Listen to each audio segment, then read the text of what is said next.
Click on this drop down, select the business portfolio. You will get a business asset. Now click on the settings. Okay, go to the people. Now click on invite people. Give the email address, and once you have added the email address, you have these additional settings. So if this person just need temporary access, then you can obviously toggle this to on. So I am going to leave this and then press next. Now underneath the full control, you need to decide if you want the person to have full ownership of your page.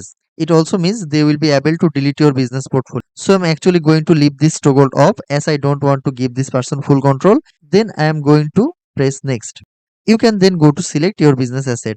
Now this is typically going to be either an Instagram page or a Facebook page. Confirm. So you can just go and check the boxes next to all of the different section that you want to allow this person access to. So this could be things like message, your ads, your contents. This really just come down to your personal preference. And you can also do the same for this last two option. Once you have set all your personal preferences, press next. And then you can press send invitation. Now this person will receive an email with the invitation link to you, and they will need to go and check their email address and accept this link. Once you have done that, they will be able to access your business manager. So that's it guys. Let me know in the comment if you found this video helpful.